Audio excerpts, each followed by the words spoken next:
আদালতের 50 জন বিচারকের ভারতের ভোপালে প্রশিক্ষণের অনুমতি বাতিল করেছে সরকার। ভারতে প্রশিক্ষণের অনুমতি বাতিল করে দুপুরে আইন মন্ত্রণালয় থেকে প্রজ্ঞাপন জারি করা হয়েছে।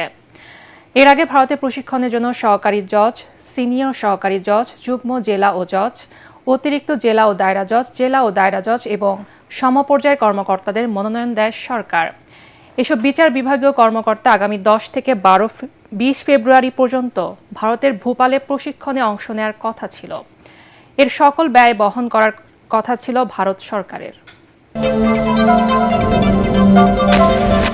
প্রায় 80 কোটি টাকার অবৈধ সম্পদ অর্জন ও 615 কোটি টাকার অস্বাভাবিক লেনদেনের অভিযোগে ঢাকা দক্ষিণ সিটি কর্পোরেশনের সাবেক মেয়র ব্যারিস্টার শেখ ফজলে নূর তাপস ও তার স্ত্রী আফরিন তাপসের বিরুদ্ধে 2টি মামলা করেছে দুর্নীতি দমন কমিশন।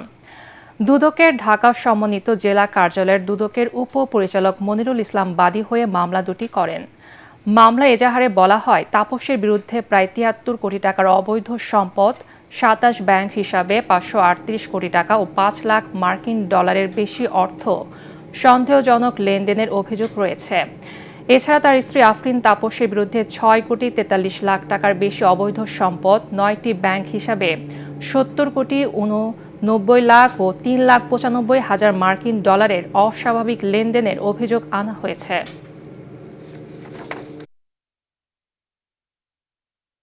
$17,527 মার্কিন ডলার অস্বাভাবিক লেনদেনের মাধ্যমে অপরাধলব্ধ অবৈধ অর্থ গোপন ও আড়াল করার উদ্দেশ্যে গত সালে হস্তান্তর ও স্থানান্তর করে দুর্নীতি দমন কমিশন আইন 2004-এর 27-1 ধারা, মানি লন্ডারিং প্রতিরোধ আইন 2012-এর 4-2 ধারা এবং দুর্নীতি প্রতিরোধ আইন 1947-এর 5-2 ধারায় শাস্তিযোগ্য অপরাধ করায় তার বিরুদ্ধে একটি মামলা রুজু করা হয়েছে। সিরাজগঞ্জ 5 আসনের সাবেক সংসদ সদস্য ও সাবেক মন্ত্রী আব্দুল লতিফ বিশ্বাসকে আটক করা হয়েছে। দুপুরে যৌথ বাহিনীর অভিযানে তাকে আটক করা হয়। বেলকুচি পৌর এলাকার কামারপাড়ায় নিজ বাসায় অভিযান চালিয়ে তাকে আটক করা হয়। সিরাজগঞ্জ জেলা আওয়ামী লীগের সাবেক সভাপতি, সাবেক মৎস্য ও প্রাণী সম্পদ মন্ত্রী আব্দুল লতিফ বিশ্বাস 2024 সালের জানুয়ারিতে সিরাজগঞ্জ জেলা পরিষদের চেয়ারম্যানের পদ থেকে পদত্যাগ করে স্বতন্ত্র প্রার্থী হিসেবে সিরাজগঞ্জ 5 আসন থেকে নির্বাচনে অংশ নেন। তবে নৌকা প্রতীকের প্রার্থী আব্দুল মমিন মোল্লার সঙ্গে হাড্ডাহাড্ডির লড়াইয়ে হেরে যান তিনি। লতিফ বিশ্বাস 1996 ও 2008 সালের সংসদ সদস্য নির্বাচিত হন। 2008 সালে নির্বাচনে জয়ী হয়ে মৎস্য ও প্রাণী সম্পদ মন্ত্রীর দায়িত্ব পালন করেন তিনি। বিএনপির ভারপ্রাপ্ত চেয়ারম্যান তারেক রহমানের বিরুদ্ধে চাঁদাবাজির 4টি মামলা বাতিলই থাকবে। তার বিরুদ্ধে চাঁদাবাজির 4টি মামলা বাতিল করে হাইকোর্টের দেয়া রায়ের বিরুদ্ধে রাষ্ট্রপক্ষের করা লিভ টু আপিল খারিজ করে দিয়েছে আপিল বিভাগ। বিচারপতি আশফাকুল ইসলামী নেতৃত্বাধীন 4 বিচারপতির আপিল বেঞ্চ সকালে এই আদেশ দেন। 2007 সালে বিভিন্ন ব্যক্তি বাদী হয়ে রাজধানীর গুলশান ও ধানমন্ডি থানায় চাঁদাবাজির অভিযোগে তারেক রহমানের বিরুদ্ধে 4টি মামলা করে। গত 23 অক্টোবর বিচারপতি AKM আসাদুজ্জামান ও বিচারপতি সৈয়দ এনায়েত হোসেনের হাইকোর্ট বেঞ্চ তারেক রহমানের বিরুদ্ধে দায়ের করা 4টি মামলা বাতিল করে রায় দেন। ওই রায়ের বিরুদ্ধে লিভ টু আপিল করে রাষ্ট্রপক্ষ। তারেক রহমানের আইনজীবী ব্যারিস্টার কায়সার কামালের দাবি, রাজনৈতিক প্রতিহিংসা থেকে তারেক রহমানের বিরুদ্ধে সারা দেশে 82টি মামলা হয়েছিল। এর মধ্যে 36টি মামলা নিষ্পত্তি হলেও এখনও 18টি মামলা রয়েছে। তিনি বলেন, তারেক রহমানের দেশে ফেরার সাথে এসব মামলার কোনো সম্পর্ক নেই। হাইকোর্ট ডিভিশন মামলাগুলো যে বাতিল করেছিলেন, সেই বাতিলের রায় কার্যকর থাকলো। আজকে এই মামলাগুলা থেকে এবং রায় থেকে প্রমাণিত হয়, আমরা বিগত কত বছর যাবৎ বলে আসছি যে বিএনপির চেয়ারপারসন দেশনেত্রী বেগম খালেদা জিয়া এবং জনাব তারেক রহমান সাহেবের বিরুদ্ধে রাজনৈতিক উদ্দেশ্যে তৎকালীন 111-এর সরকার এবং তার ধারাবাহিকতায় শেখ হাসিনার সরকার মিথ্যা বানোয়াট মামলা দায়ের করেছিল।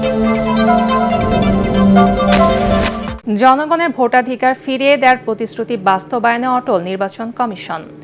সকালে রাজধানী নির্বাচন প্রশিক্ষণ ইনস্টিটিউটে ভোটার তথ্য সংগ্রহকারীদের প্রশিক্ষকদের প্রশিক্ষণ কার্যক্রম উদ্বোধন করে একথা জানান প্রধান নির্বাচন কমিশনার AMM নাসির উদ্দিন। সুষ্ঠু ও গ্রহণযোগ্য নির্বাচন আয়োজনে গতানুগতিক পদ্ধতিতে নয়, গতিশীলভাবে কাজ করতে নির্বাচনী কর্মকর্তাদের প্রতি আহ্বান জানান CAC। বিস্তারিত জানাচ্ছেন ইকরামুল হক সায়েম। আমার সোনার হরিণ চাই। ত্রয়োদশ জাতীয় সংসদ নির্বাচনকে সামনে রেখে 20 জানুয়ারি থেকে বাড়ি বাড়ি গিয়ে ভোটার তালিকা হালনাগাদের কাজ শুরু করবে নির্বাচন কমিশন। এই উপলক্ষে মাঠ পর্যায়ে তথ্য সংগ্রহকারীদের প্রশিক্ষকদের প্রশিক্ষণ শুরু হয়েছে।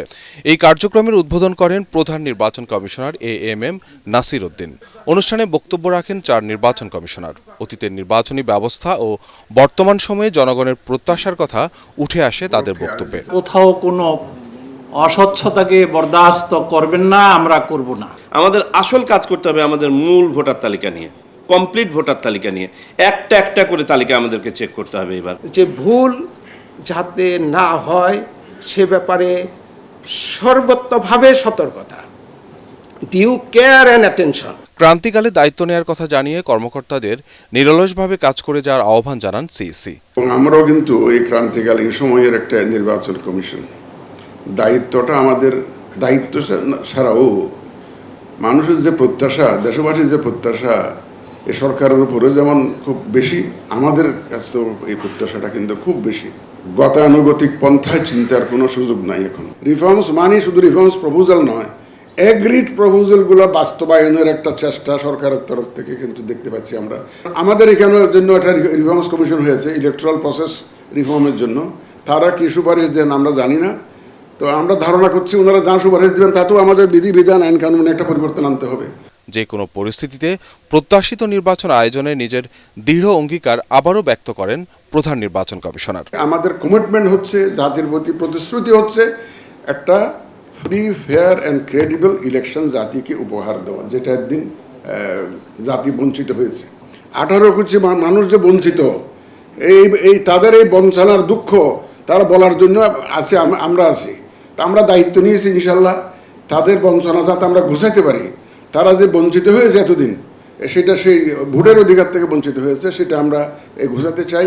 তাদের এই বঞ্চনার যে কষ্ট সেটা আমরা দূর করতে চাই এবং আমরা আমাদের কমিটমেন্টে অটল আছি। ধাপে ধাপে প্রশিক্ষকদের প্রশিক্ষণ দেওয়ার পর নতুন ভোটারদের তথ্য সংগ্রহের কাজে 1.25 লাখ লোকবলকে এই কর্মসূচির আওতায় আনা হবে।